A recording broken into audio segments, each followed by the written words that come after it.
Amém.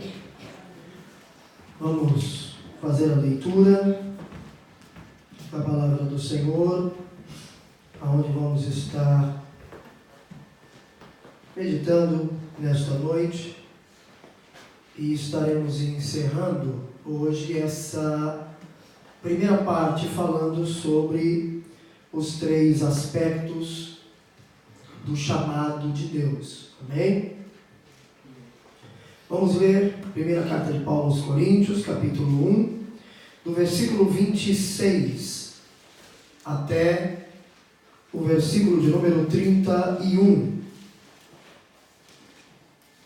Carta de Paulo aos Coríntios, capítulo 1, do versículo 26 até o versículo de número 31. A palavra do Senhor nos diz assim: Irmãos, reparai, pois, na vossa vocação, visto que não foram chamados muitos sábios segundo a carne, nem muitos poderosos, nem muitos de nobre nascimento. Pelo contrário, Deus escolheu as coisas loucas do mundo para envergonhar os sábios, e escolheu as coisas fracas do mundo para envergonhar as fortes. E Deus escolheu as coisas humildes do mundo e as desprezadas e aquelas que não são, para reduzir a nada as que são, a fim de que ninguém se vanglorie na presença de Deus. Mas vós sois dele em Cristo Jesus, o qual se nos tornou da parte de Deus sabedoria e justiça e santificação e redenção, para que, como está escrito, aquele que se gloria, glorie-se no Senhor. Amém? Podem sentar? Nós falamos sobre o primeiro aspecto da chamada de Deus, da chamada de Cristo. Aos irmãos em Corinto, nós falamos sobre chamados para a santificação.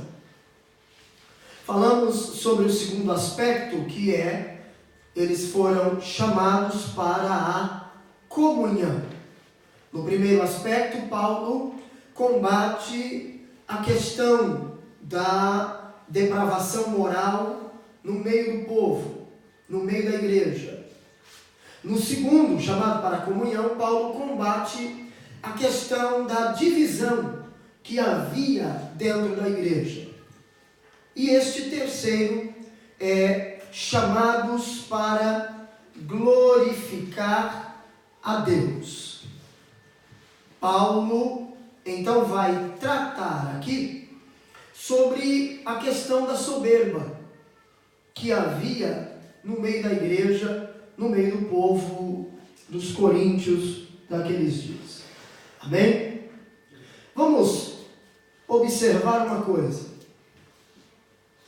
Primeiro que nós precisamos entender e observar aqui, é que os coríntios, eles tinham a tendência de se ensoberbecer. Nós encontramos vários textos dentro desta primeira carta, vários versículos, em que Paulo fala sobre a soberba dos crentes de Corinto. Vamos observar aqui, aí no capítulo 4 desta carta aos Coríntios, dessa primeira carta, o versículo de número 6. Paulo vai trazer a eles uma reprovação.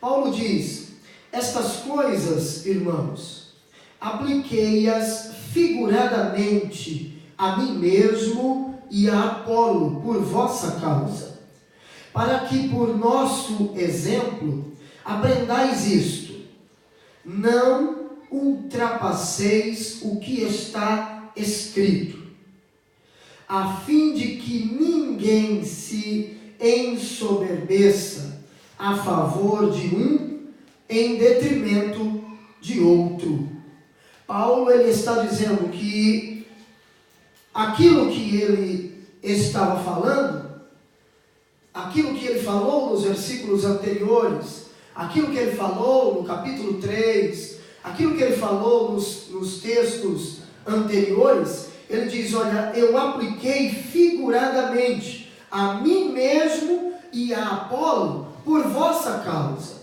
por causa da igreja. Para quê? Para que ninguém viesse a se ensoberbecer em favor de um em detrimento de outro. Paulo diz: olha, não é para ninguém ultrapassar o que está escrito. Paulo está falando acerca do quê? Da glória. Paulo está falando acerca do quê? Do fato dos coríntios exaltarem o mensageiro ao invés da mensagem. Paulo está falando da soberba que havia entre eles em dizerem que pertencia ao grupo de fulano, de ciclano, de beltrano. O único digno de ser adorado e glorificado é Cristo, é o Senhor. E Paulo vai falar mais sobre isso mais adiante. Vamos lá. Ainda no capítulo 4, versículos 18 e 19. Paulo vai dizer assim: alguns se ensoberbeceram, como se eu não tivesse de ir ter convosco. Mas em breve irei visitar-vos, se o Senhor quiser. E então conhecerei, não a palavra, mas o poder dos ensoberbecidos. Paulo, ele está dizendo que se Deus assim lhe desse a oportunidade, ele iria a Corinto para conhecer os soberbos, para saber se eles eram poderosos, se havia algum poder neles, não em palavras, não na palavra. Paulo está dizendo: conhecerei, não a palavra, mas o poder daqueles que estão soberbos.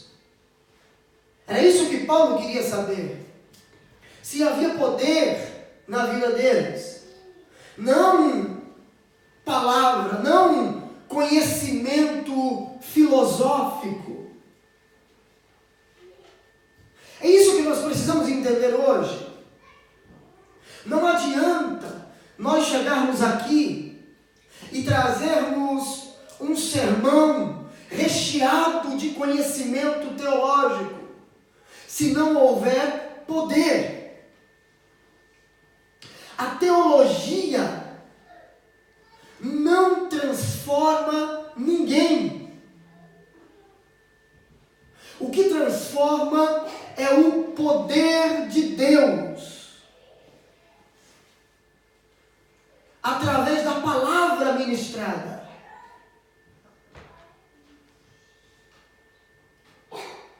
Quando nós falamos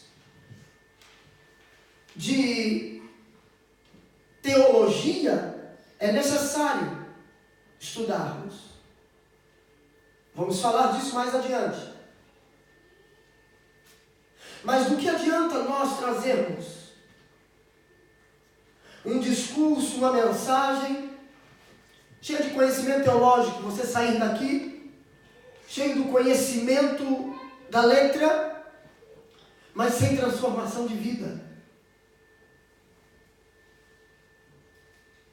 sem mudança?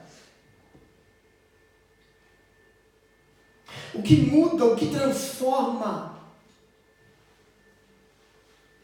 é o poder, é a unção.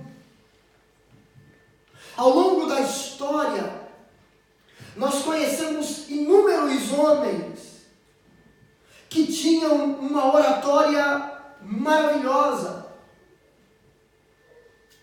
Na história se destacam, dentre tantos, Charles Finney, George Whitefield, homens com uma boa oratória. Mas não era isso o diferencial em suas mensagens, mas o poder de Deus em suas vidas. Eram homens que estudavam, sim, mas eram homens que tinham comunhão com Deus, que oravam, que buscavam, que consagravam suas vidas a Deus. É isso que Paulo está dizendo. Quando eu chegar aí, se Deus me permitir chegar aí, eu quero conhecer estes que se ensoberbecem. Não o conhecimento filosófico deles, mas eu quero ver se há na vida deles poder. Poder.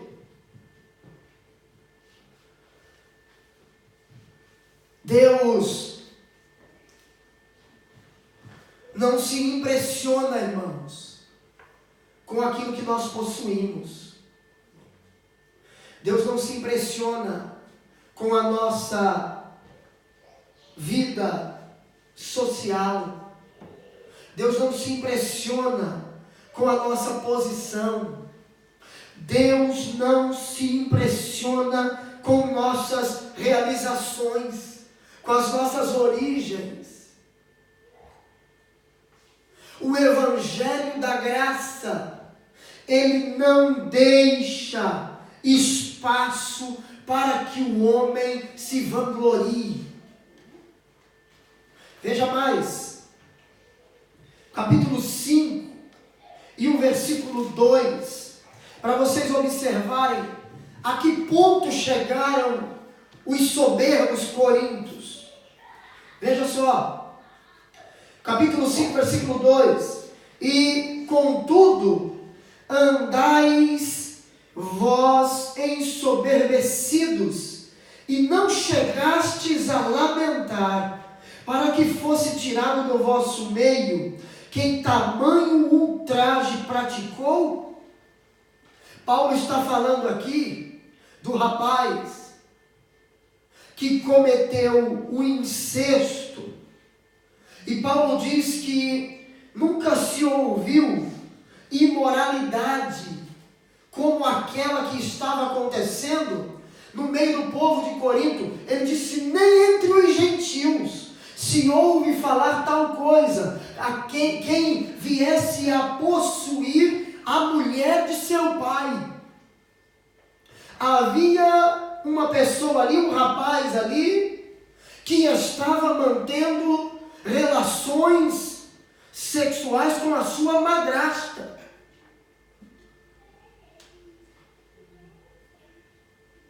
E Paulo diz que a soberba, em algumas traduções, ele diz jactância, que é a mesma coisa.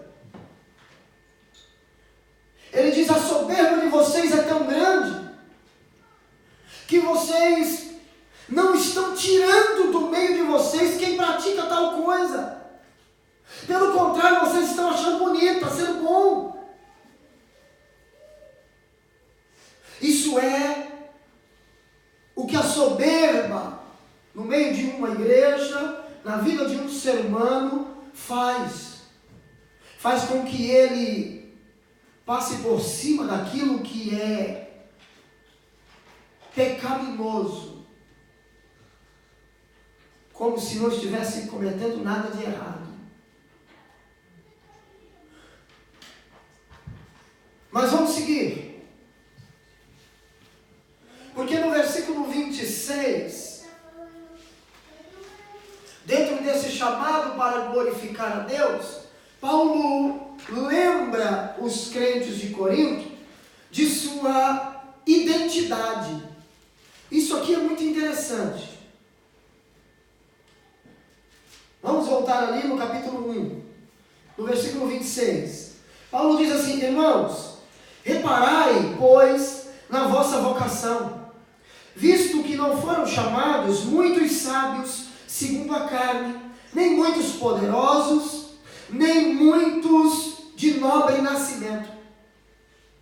Paulo os lembra de sua identidade. E quando se fala de identidade, a identidade nos lembra algumas coisas, né? Por exemplo, a identidade nasceu aqui e nunca voltou ao Brasil, não sabe o que é isso, né? O RG, a identidade. Mas na identidade consta o quê? Consta o seu local de nascimento, ou seja, a sua origem. Você é natural de onde?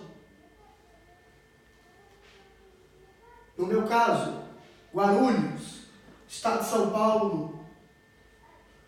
No caso do Gustavo, meu filho, a Chicago, estado de Tochigi, aqui no Japão. A identidade, ela mostra, ela nos dá o local do nosso nascimento, a nossa origem. O que mais a identidade mostra? A identidade mostra a nossa filiação.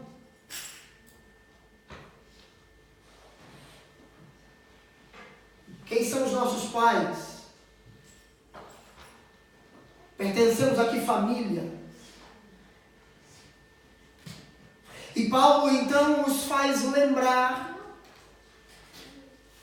que Deus não escolheu muitos sábios segundo a carne, que Deus não escolheu poderosos, que Deus não escolheu muitos nobres.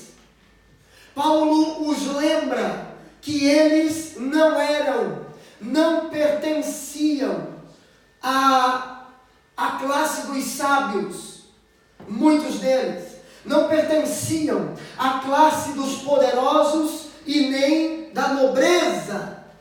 Por quê? Porque a igreja de Corinto, ela era constituída principalmente de pessoas comuns, de pecadores. E Paulo faz questão de registrar isso, para fazermos lembrar de onde Deus os tirou. Porque quem olhasse para Paulo poderia dizer: Paulo, é fácil para você falar da salvação. Por quê? Porque você veio de escola judaica, você estudou, você é entendido nas letras. Mas Paulo, para alcançar a salvação, alcançar o céu, ele teve que abrir mão da sua religião. Paulo era extremamente zeloso da lei. Agora, os coríntios, eles estavam no outro extremo. Enquanto Paulo era extremamente zeloso pelas coisas santas, os coríntios estavam no outro extremo. Veja o que Paulo fala a respeito deles. Como eram os coríntios? Capítulo 6, versículo 9 até a parte A do versículo 11. Paulo vai dizer assim: ou não sabeis que os injustos não herdarão o reino de Deus? Não vos enganeis, nem impuros, nem idólatras, nem adúlteros, nem efeminados, nem sodomitas, nem ladrões, nem avarentos, nem bêbados, nem maldizentes, nem roubadores herdarão o reino de Deus. Tais fostes alguns de vós. Paulo está dizendo, ele está mostrando um retrato da igreja, de como eles eram. Paulo está mostrando que alguns dos crentes de Corinto não pertenciam à nobreza, não pertenciam à classe dos sábios, não pertenciam aos poderosos, aos ricos daquela época, mas pertenciam alguns à classe dos impuros, dos idólatras, dos adúlteros, dos efeminados, dos sodomitas. Mas, mesmo assim, a graça de Deus os havia alcançado. Porque Paulo, na segunda parte do versículo 11, ele vai dizer: mas vós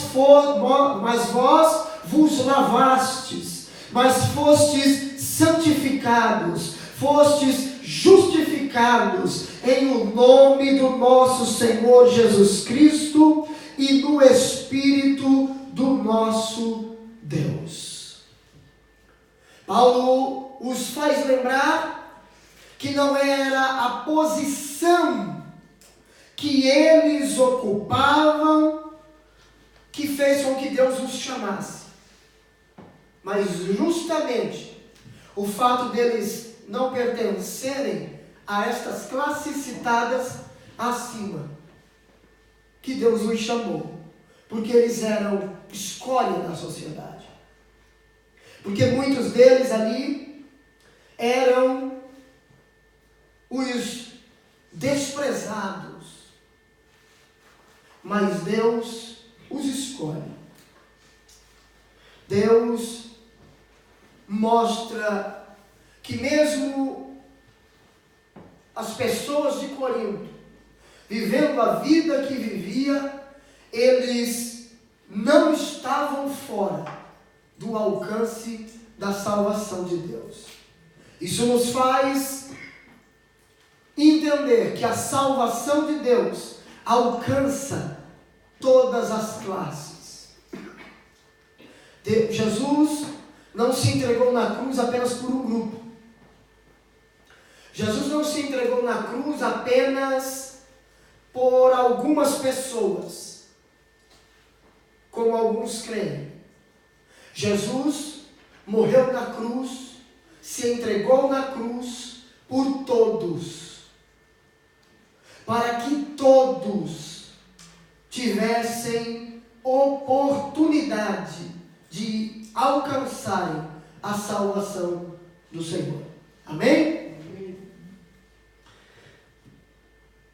Mas vamos ver ainda, versículos 27 até o 29, Paulo lembra os coríntios do motivo deles terem sido chamados por Deus.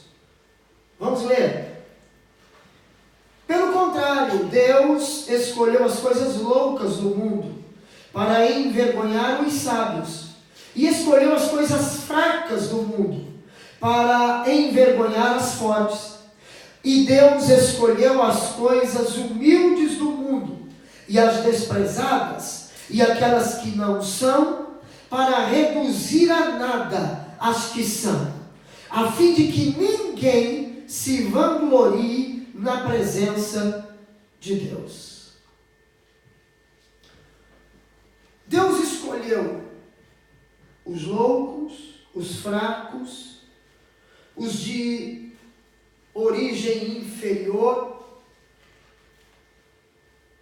os desprezados. Para quê? Para mostrar ao mundo arrogante sua necessidade e a graça divina.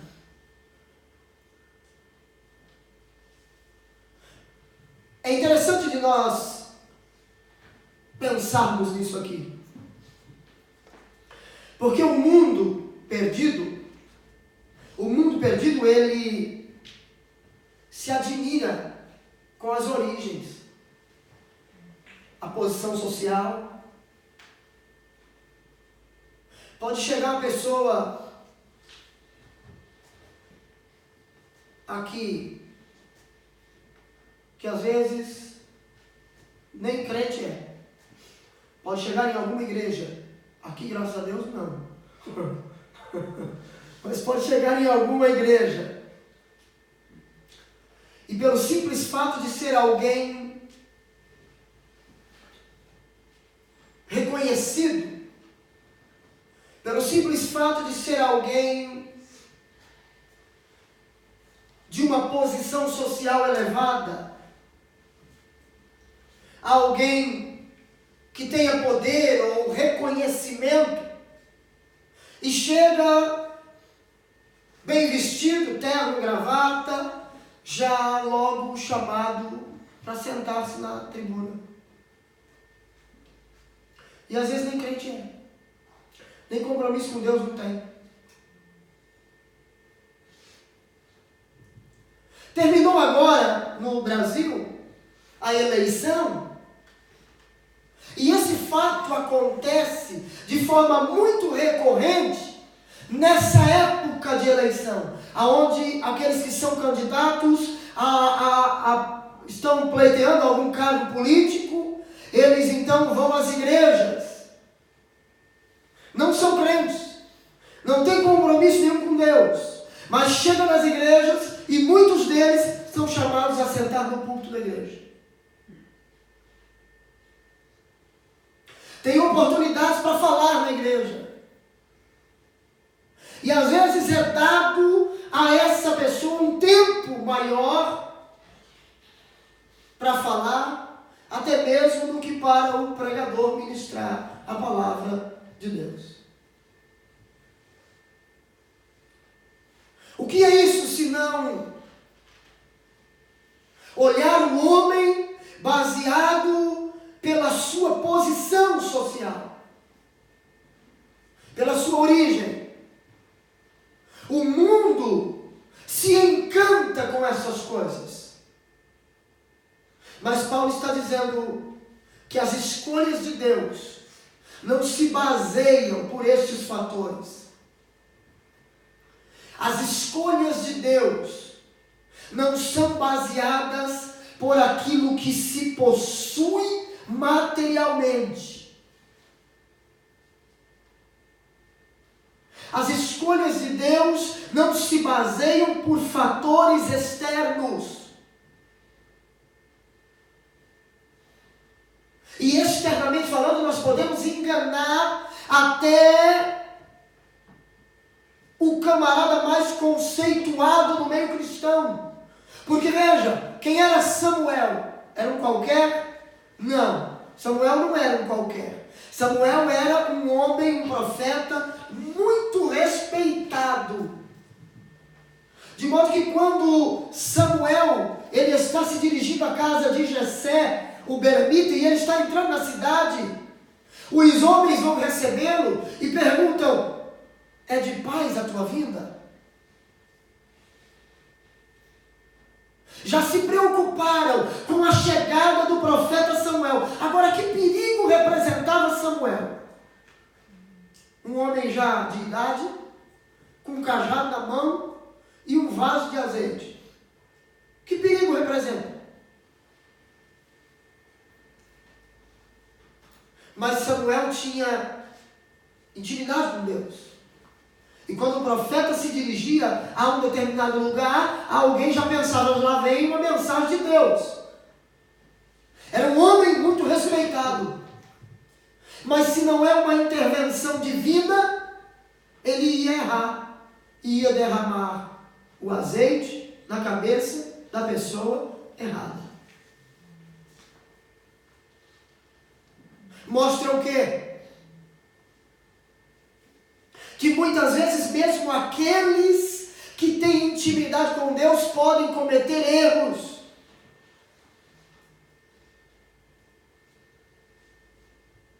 Mostra o quê? Que muitas vezes os homens são levados e movidos por aquilo que está diante dos seus olhos. Samuel olha um dos filhos de Jessé e diz: certamente está diante do Senhor o seu ungido. Por quê? Porque fisicamente falando, o rapaz tinha porte de rei, parecia-se com Saul. Tinha porte de rei. Mas Deus diz: não é esse. Samuel não olha para o exterior, não. Porque Deus não vê como vê o homem. Deus não vê o exterior. Deus vê o interior.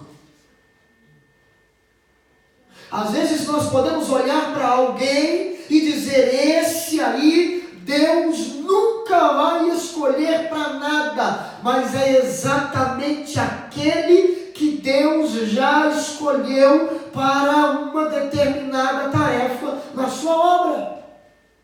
Por quê?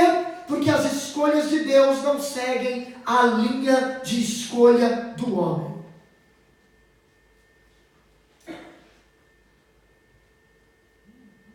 Então, os coríntios não foram escolhidos por sua posição social. Deus está falando com eles, lembrando os coríntios o motivo deles terem sido escolhidos. Eles foram escolhidos justamente por serem pessoas que tinham uma maior necessidade. Porque quem era e possuía um poder aquisitivo muito bom, podia dizer: para que eu quero Deus? Para que eu quero saber desse evangelho de Paulo? Como nos nossos dias, a maioria das pessoas foram atraídas a Cristo por uma situação que não puderam resolver. Porque se nós tivéssemos domínio sobre todas as situações, garanto que muitos de nós não queriam saber de Jesus. Mas a nossa incapacidade, a nossa pequenez, nos fez voltarmos ao Salvador, reconhecer a nossa necessidade de Cristo, e entender que precisamos dele, e por isso estamos hoje aqui, adorando o seu nome. O reconhecimento, o poder, o sucesso financeiro, a posição social, nenhuma dessas coisas garante a vida eterna. Nenhuma. Nenhuma dessas coisas garante a vida eterna. Nenhuma dessas coisas nos dá aquilo que Jesus comprou com o seu sangue na cruz do Calvário.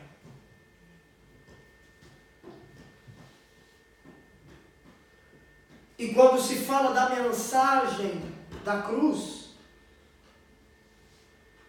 a mensagem, o milagre da graça de Deus, isso é extremamente desconcertante para estes homens, porque os gregos buscavam sabedoria, e por não encontrarem, não enxergarem sabedoria nenhuma na cruz, eles rejeitaram o Salvador. Os judeus queriam sinal, queriam manifestação de poder, e por pensarem que a cruz era um sinal de fraqueza, não quiseram. Aí Deus vem e usa Paulo e diz: Deus escolheu as coisas fracas. Deus escolheu os loucos. Deus escolheu aqueles que entenderam a mensagem da cruz. Deus os escolheu. Agora, eu faço uma pergunta aos irmãos: com que finalidade? Por que Deus revela a loucura e a fraqueza do sistema deste mundo, mesmo com a sua filosofia e a sua religião? O versículo 29 nos responde: para que ninguém se vanglorie na presença de Deus. Ninguém vai poder dizer que alcançou algo de Deus por mérito próprio. Eu alcancei porque eu sou um cara muito bom. Eu sou salvo porque eu sou um camarada muito inteligente. Não. Porque nem o mais sábio dentre os homens consegue compreender o milagre, a mensagem da cruz, a mensagem da graça de Deus. Como pode pecadores inveterados ser transformado em santos? Como pode? Como pode alguém que é temido por inúmeros crimes que comete, crimes hediondos, um dia levantar a mão, entregar a vida a Jesus, ser transformado pelo poder de Deus e agora não ser mais um criminoso, mas ser um pregador da palavra de Deus? A inteligência e a sabedoria humana não alcança esse poder de Deus. Não alcança esse milagre, esse poder transformador de Deus. A mensagem da cruz para os coríntios era difícil de entender, porque eles queriam entendê-la com a razão. E com a razão não se entende o que é espiritual. Para que ninguém se vangloriasse, é que Deus escolheu justamente quem não era aos olhos do homem para confundir aqueles que se diziam ser. Aqueles que não podiam foram escolhidos para envergonhar aqueles que diziam poder alguma coisa. Vamos ler aqui na primeira carta de Paulo aos Coríntios, capítulo 3, versículo 21. Vai nos dizer assim: portanto, ninguém se glorie nos homens, porque tudo é vosso. Ou seja, tudo é humano. Tudo pertence ao homem. Ninguém se glorie nos homens. Fui batizado por Paulo, por Apolo. Nossa, congrego na igreja do pastor fulano. Não. Ninguém se glorie dos homens. Porque tudo é vosso. Tudo pertence ao homem. Tudo é humano. Tudo é carne.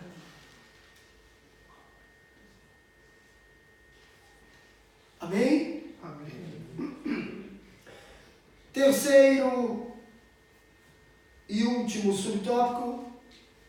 Falamos sobre o primeiro, Paulo nos lembra de sua identidade. Segundo, Paulo lembrou os coríntios do motivo de terem sido chamados por Deus. Terceiro, Paulo lembra os coríntios de tudo o que eles têm em Jesus Cristo.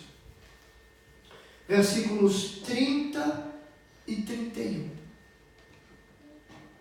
Mas vós sois dele, em Cristo Jesus, o qual se nos tornou, da parte de Deus, sabedoria e justiça e santificação e redenção, para que, como está escrito, aquele que se gloria, glorie-se no Senhor. Aquele que se gloria, glorie-se no Senhor.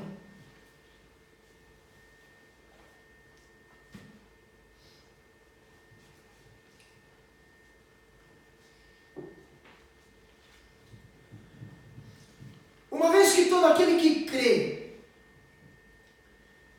ele tem tudo, ele crê estar em Cristo, e ele tem tudo do que ele necessita, qual a razão da contenda? Qual a razão de competirem entre si? de se compararem uns com os outros. Paulo, no versículo 31, Paulo vai dizer, olha, foi o Senhor que fez tudo. Então, se alguém quiser se gloriar, glorie-se no Senhor. Essa fala de Paulo em 1 Coríntios 1,31 é uma citação de Jeremias 9,24. E essa fala, ela é novamente repetida na segunda carta de Paulo, lá no capítulo 10 e o versículo 17, Paulo vai dizer a mesma coisa. Se alguém quiser se gloriar, que se glorie em Deus, não em méritos próprios, porque humanamente falando, ninguém tem motivo para se gloriar, para achar que é melhor do que o outro. Porque fala melhor? Porque tem mais conhecimento? Nada disso é motivo para comparações entre si, para discussões, para contendas. Então, se eu quiser dizer alguma coisa, eu vou dizer que graças a Deus, o conhecimento que temos vem de Deus, não é nosso. O talento que possuímos vem de Deus, não é nosso. O motivo da nossa alegria não é o talento que possuímos, mas é pertencermos ao povo de Deus, à família de Deus, ter o nome escrito no livro da vida, ter acesso à graça de Deus na nossa vida. Amém? Então entenda, Paulo está dizendo aos crentes de Corinto que todas as bênçãos espirituais de que eles necessitavam está em Cristo. E ele cita, Paulo cita sabedoria, Paulo cita justiça, Paulo cita santificação e Paulo cita redenção. E tudo isso nós encontramos na pessoa bendita de Jesus. Se temos sabedoria, encontramos nele, vem dele. Paulo está contrastando com os crentes de Corinto a sabedoria humana com a sabedoria divina, mostrando que a sabedoria de Deus, ela é num nível tão alto que a sabedoria humana não consegue compreendê-la. E aí agora ele está dizendo aos crentes de Corinto, olha, vocês têm tudo em Cristo. Em Cristo vocês receberam tudo o que vocês precisam. Vocês têm sabedoria em Cristo. Vamos ler. Carta aos Colossenses. Carta de Paulo à igreja em Colosso. Capítulo 2.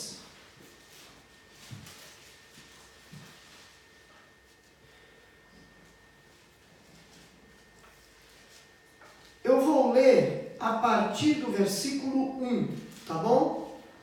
Capítulo 2, eu vou ler o 1, o 2 e o 3, para você entender aqui. Nos diz assim: gostaria, pois, que soubesseis quão grande luta venho mantendo por vós, pelos laodicenses, e por quantos não me viram face a face, para que o coração deles seja confortado e vinculado juntamente em amor, e eles tenham toda a riqueza da forte convicção do entendimento, para compreenderem plenamente o mistério de Deus, Cristo, em quem todos os tesouros da sabedoria e do conhecimento estão ocultos.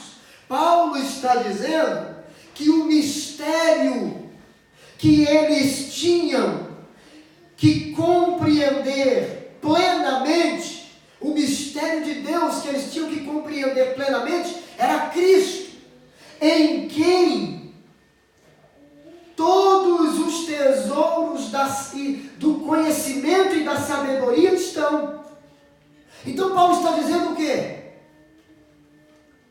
Que toda a sabedoria, todas as riquezas espirituais, eu não encontro em fontes externas, eu não vou encontrar em cisternas rotas, eu não vou encontrar no trabalho, eu não vou encontrar naquilo que é material. Toda a sabedoria e a riqueza, os tesouros que nós necessitamos e que os coríntios necessitaram, nós encontramos em Cristo.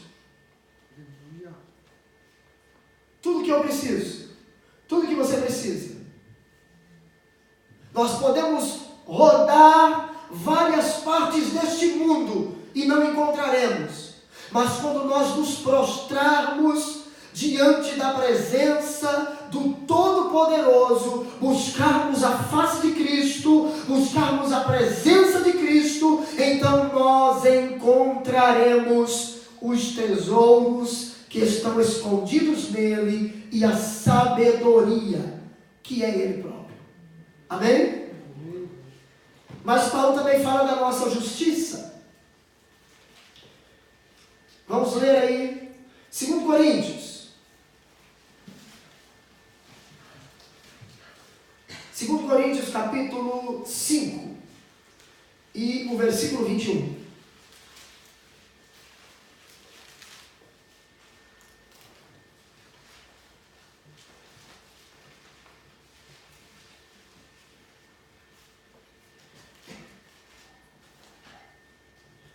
Nos diz assim: aquele que não conheceu o pecado, ele o fez pecado por nós, para que nele fôssemos feitos justiça de Deus. Então Cristo é a nossa justiça, Cristo é a nossa sabedoria, Cristo é a nossa justiça. Mas Paulo também fala que ele é a nossa santificação. Cristo é a nossa santificação. Vamos para o Evangelho segundo o relato de João, capítulo de número 17.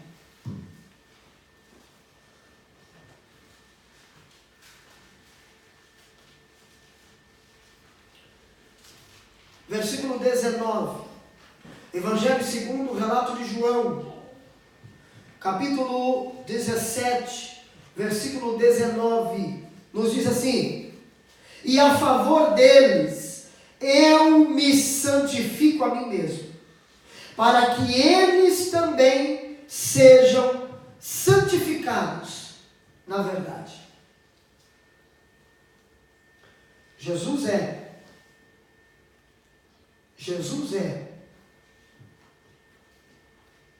a nossa santificação. Aí você vai dizer: não, pastor, mas ele está dizendo aqui, Jesus está dizendo que para que eles também sejam santificados, na verdade, não em Cristo, mas Cristo é a verdade.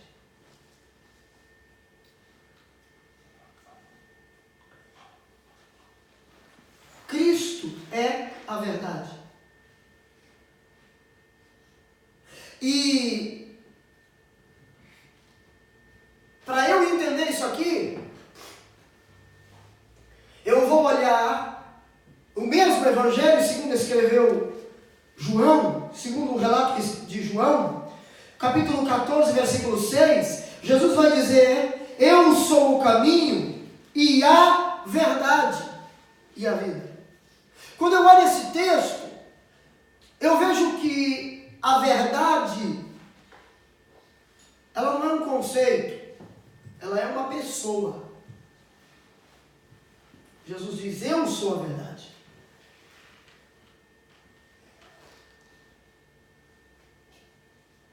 Então, por isso ele diz que eles seriam santificados na verdade, que é Cristo. Amém?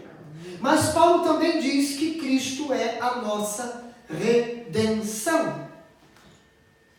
E já estamos partindo para o encerramento. Romanos capítulo 3.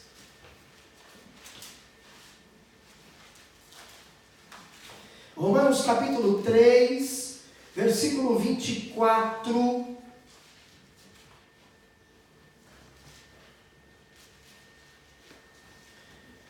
Vai nos dizer assim: sendo justificados gratuitamente por sua graça, mediante a redenção que há em Cristo Jesus. Ele é a redenção. A ênfase dessa passagem é que Deus mostra a sua sabedoria por meio da justiça, por meio da santificação e da redenção que temos em Cristo. E isso é lindo, porque esses termos, cada um desses termos teológicos, tem um significado muito especial para nós cristãos. E eu preciso entender isso. Por quê? Porque a justiça, ela vai apontar, ela vai falar da nossa posição diante de Deus. Nós fomos justificados. Nós agora fomos declarados justos. Declarados justos.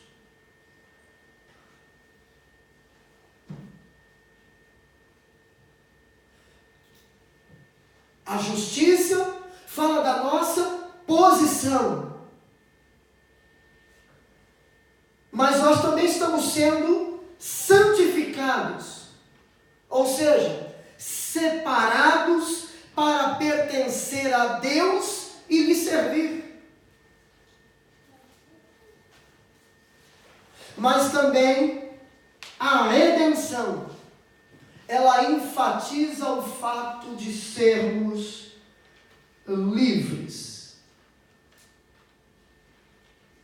Somos livres, porque Cristo pagou o preço por nós na cruz do Calvário. Então, de certa forma, nós temos aqui os 3 tempos da salvação. E eu encerro e a gente ora para agradecer a Deus. Nós encontramos aqui os 3 tempos da salvação. Fomos salvos do castigo do pecado, justiça. Fomos justificados. Não há culpa sobre nós. Nenhuma condenação há para os que estão em Cristo Jesus, que não andam segundo a carne, mas segundo o Espírito. Justiça. Estamos sendo salvos do poder do pecado. Santificação. E seremos salvos da presença do pecado. Redenção. Quando formos levados para o céu e estarmos com o Senhor, estaremos livres da presença do pecado.